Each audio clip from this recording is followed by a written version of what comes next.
Bienvenidos a Perú Conectado, donde te cuento las noticias más impactantes e importantes del momento. Comencemos.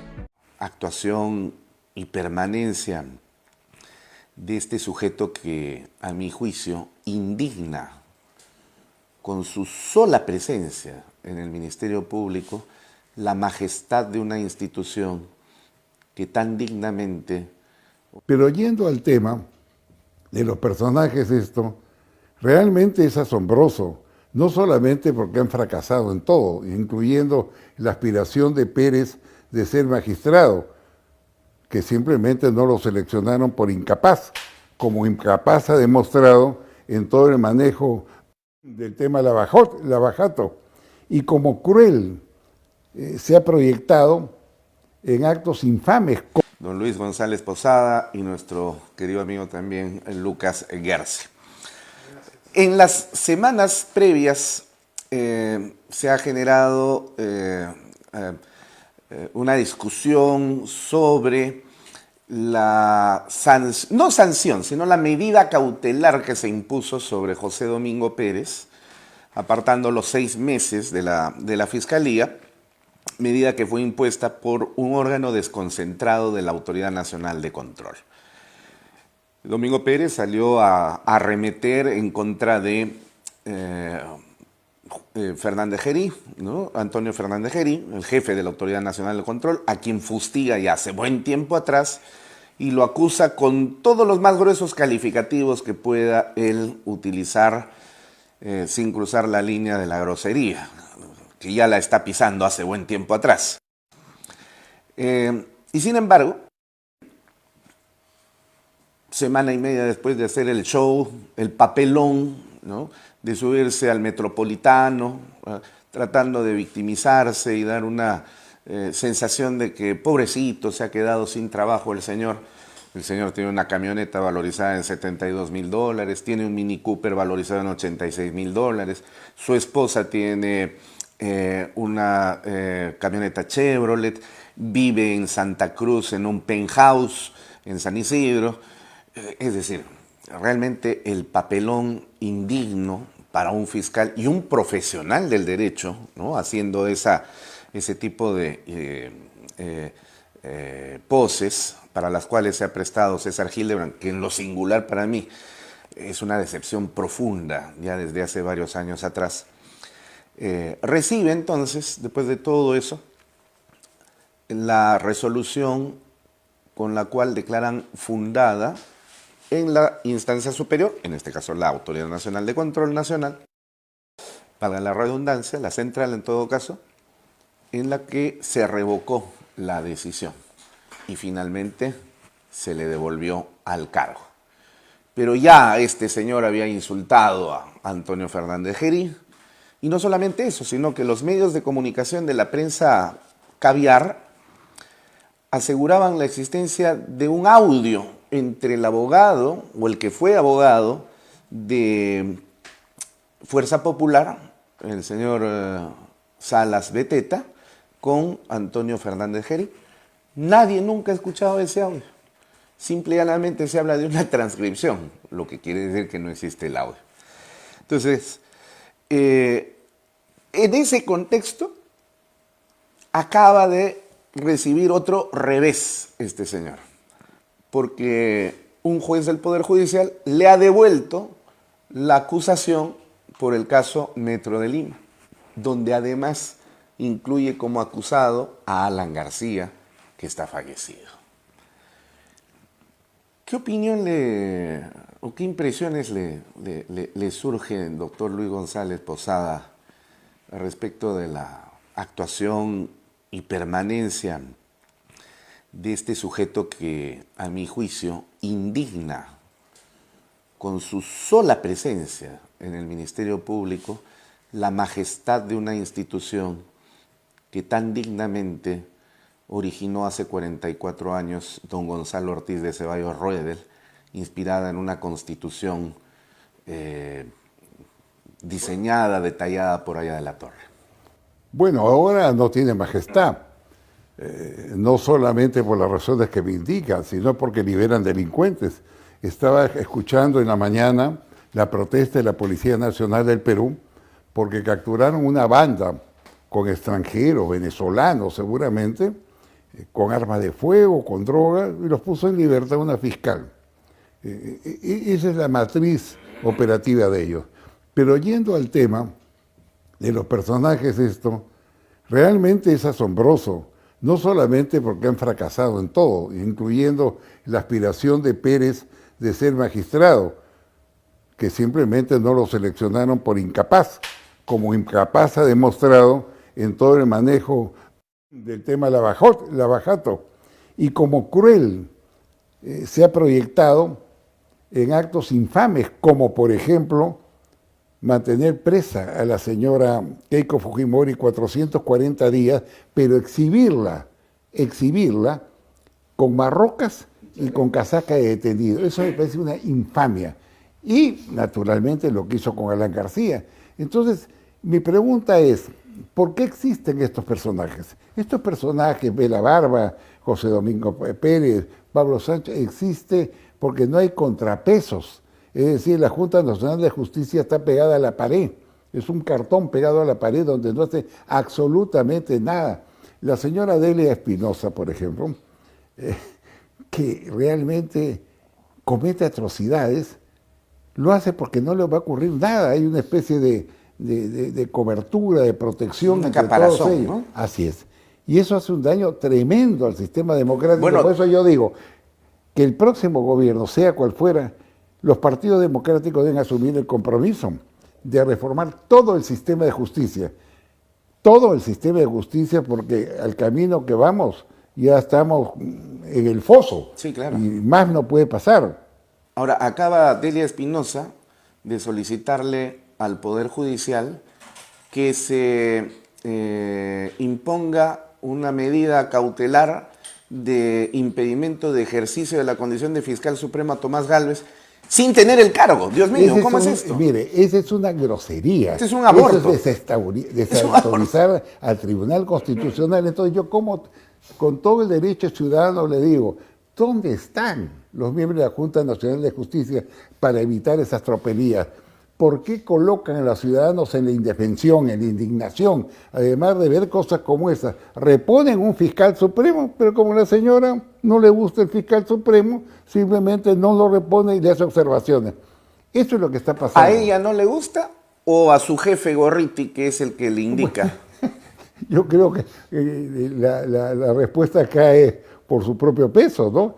Pero una fiscal de la nación con ese comportamiento es simplemente bochornoso, indignante y repudiable.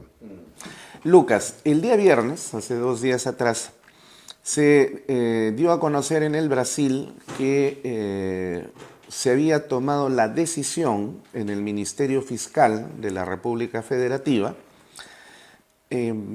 de definitivamente ya romper las relaciones de cooperación judicial internacional con el Perú, por cuanto en nuestro país el sistema de administración de justicia, en contra de los acuerdos internacionales, en contra del derecho internacional, decidió seguir aplicando prueba declarada ilegal cuya fuente está en el Brasil.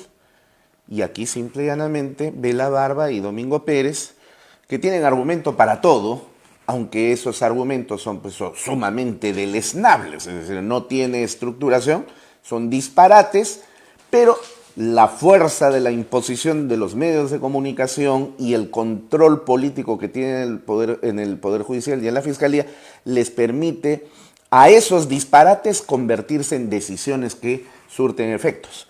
Pero ahora el problema es lo que nos genera con Brasil. ¿Qué efectos va a tener esta decisión? Mira, esto que comentas no es la primera vez que ocurre. Ya ha pasado, creo que 3 o hasta 4 veces antes, desde el 2018, que el Ministerio Público del Brasil considera que los fiscales peruanos del equipo Lavajato actúan de forma arbitraria, sin respetar los acuerdos internacionales, y la verdad que el Ministerio Público pone reiteradamente, permanentemente al país, creo yo, en un papelón diplomático, ¿no? Esto viene ocurriendo de manera reiterada.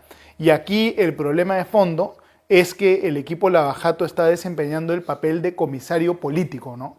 No hay un apego a las reglas del derecho, el objetivo no es trabajar los casos con objetividad, sino generar impactos políticos de corto plazo. Y por eso es que se metían con todo el mundo, ¿no? Querían amedrentar al periodista Philip Butters, a un magistrado del Tribunal Constitucional en su momento, José Luis Sardón, empapelaban a todo el mundo para generar un titular, para generar un efecto en el cortísimo plazo, para destruir a un adversario político, generando daño irreparable, que después el Tribunal Constitucional ha tenido que intervenir a decir que lo que estaban haciendo era terrible. Y se han cometido arbitrariedades contra múltiples personas, ¿no? No solo el caso de los cócteles de Keiko Fujimori, el caso de Alan García, también hay que decirlo, aunque no estemos de acuerdo con él y aunque tengamos discrepancias con él, también arbitrariedades, creo, posiblemente contra el expresidente Humala, ¿no? Digamos, toda esta hipótesis de asimilar los aportes de campaña no declarados con lavado de activos, creo que jurídicamente es muy pobre y que es nuestro deber, las personas de derecho, denunciar la debilidad de este argumento, y estos casos todos finalmente van a caer, como ya estamos viendo que se derrumban, ¿no? Ahora, ese es el de la misma manera como la señora Delia Espinosa, siguiendo la pautación que le dictan en San Isidro, desde el IDL, introduce un recurso para evitar que Tomás Gálvez pueda asumir la condición de fiscal y ejecutarse la sentencia del Tribunal Constitucional, lo cual es una grosería, pues un acto de desacato al orden jurídico, ¿no? Sacándole la vuelta. Pero en el Poder Judicial, Janet Tello no se ha querido quedar atrás en las tropelías y también ha hecho exactamente lo mismo con el juez recientemente repuesto, juez supremo, que siendo penalista lo ha mandado al congelador del ámbito laboral, ¿no? ¿Qué te parece? Las sentencias del Tribunal Constitucional, lo usual, lo normal, es que cuando ordena una reposición es volviendo a la condición anterior, ¿no? Claro. Tienes que regresar a la condición anterior que tenías. El derecho procesal constitucional tiene una serie de mecanismos para que el beneficiario de una sentencia acuda al propio Tribunal Constitucional para que el tribunal resguarde el cumplimiento de su sentencia. Entonces, tanto el juez supremo como el fiscal supremo repuestos tienen todos estos mecanismos, todas estas armas a su disposición, y el Tribunal Constitucional sabrá defender su autoridad, ¿no? Si nosotros vivimos en un país donde no se respetan las decisiones del tribunal más importante, significa que no tenemos Estado de Derecho. Lo mismo ocurrió en el caso del expresidente Fujimori, ¿no? El tribunal dijo, suelten a Fujimori, pasaron más de 2 años en soltarlo. Es decir, tenemos que acostumbrarnos a un tema básico del Estado de Derecho, las sentencias son obligatorias, se cumplen de inmediato además, ¿no?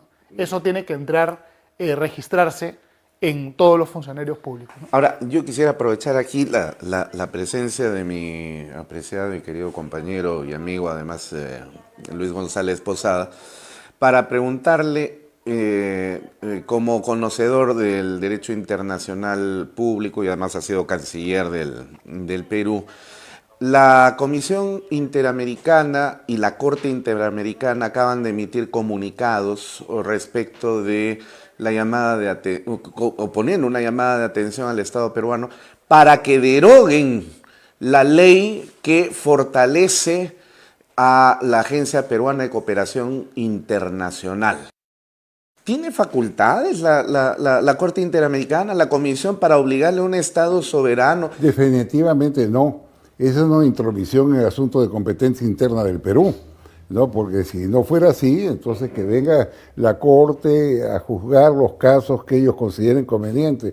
Yo digo que frente a ese exceso, la respuesta no es salirte, como algunos plantean, de la Corte y la Comisión, porque es un proceso muy farragoso. Además, quedas enganchado 1 año más desde el momento que comunicas al secretario general tu retiro del Pacto de San José, sino que la respuesta debe ser que un representante del Estado pide una reunión en la Asamblea, en la Organización de Estados Americanos, para denunciar in situ, ahí, frente a los 32 embajadores permanentes del Consejo, esta arbitrariedad que está cometiendo la Comisión, la Corte. Comisión, que no le corresponde. ¿Dónde estamos? Es el caos más absoluto. ¿Cómo respondes al caos? Desnudando, decir, Señor, se ha presentado este caso grave. Nosotros exigimos una reunión especial y naturalmente como resultado de esa reunión especial un pronunciamiento de la OEA. ¿Y por qué no lo hace No sé. Schaller? Deberían hacerlo, ¿no? Es una sugerencia que por lo menos yo se la voy a hacer al canciller Elmer Schaller. Hay que hacerlo, no hay que callar. El silencio es malo, sobre todo cuando se están horadando principios y valores del derecho internacional, como lo acaba de hacer esta gente. No, que mejor que vengan acá, se pongan su toga y comiencen a administrar justicia en los casos que ellos seleccionan.